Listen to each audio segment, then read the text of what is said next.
Greetings, YouTube. Today's article is going to be about a law firm, the Alliance Defending Freedom. Now, much like family, whenever you hear the word freedom in the title of something, you start to really look at things with a critical eye. And you ask yourself, is the organization with the name Alliance Defending Freedom actually defending freedoms? Or perchance, is it using that word to give people the impression that they are defending freedoms when they are in actuality undermining or attempting to eliminate freedoms? Well, if you go just a little bit deeper and it just scratches the surface a bit, you will discover that the ADF is a Christian law firm that recently lost a case in New Mexico where a Christian photographer discriminated against a lesbian couple. The ADF's defense was that homosexuality violated the Christian photographer's religious beliefs, and so she did not have to photograph a lesbian commitment ceremony. However, the New Mexico State Supreme Court ruled unanimously against the photographer. Now, if the photographer had been hired, say, to photograph two lesbians having sex, she might have had the right to say no, because that would have been a content issue. But this photographer, I'm sure, has taken many, many pictures of people having a commitment ceremony. She may have even taken pictures of people having a commitment ceremony that didn't involve a religious act. So, when you do that, and you're a public business, you don't get to discriminate based on a protected category.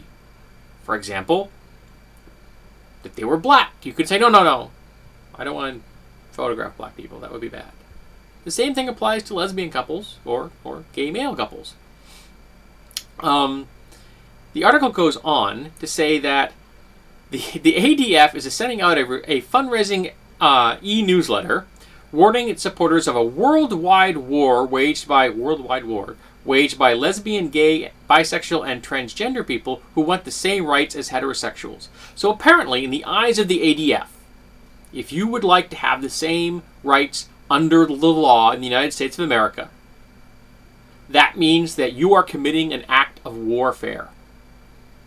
Just because you want the same rights as your fellow American citizens. Apparently, the 14th Amendment doesn't exist in the law books owned by the ADF.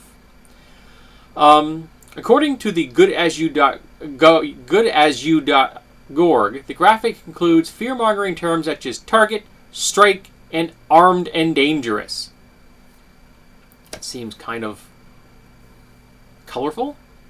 The main thrust of the e-newsletter is that the U.S. judges sometimes cite courts and rulings in other countries. So the ADF is asking for money to defend your religious freedom against these foreign laws. Well, there's a difference between citing a law and imposing a law. According to the New York Times, Justice Ginsburg said that controversy was based on the misunderstanding that citing a foreign precedent means the court considered itself bound by foreign laws as opposed to merely being influenced by such power as its reasoning holds. Why shouldn't we take the wisdom of a judge from abroad with at least as much ease as we would read a law review article written by a professor? She asked.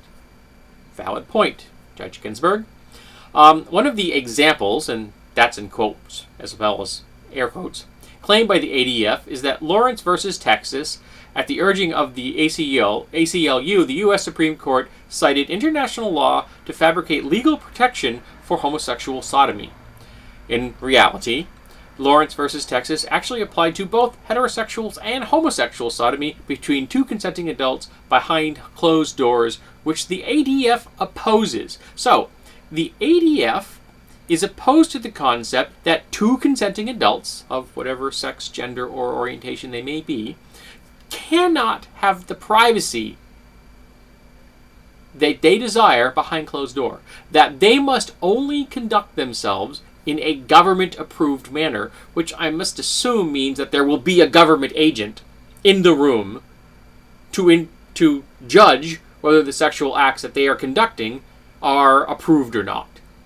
Maybe there will be a little stamp they put on the butt or something, or to make sure that it's qualified. Maybe even not a stamp. Maybe that tattoo. With a serial number or a code or something like that. Would that be handy?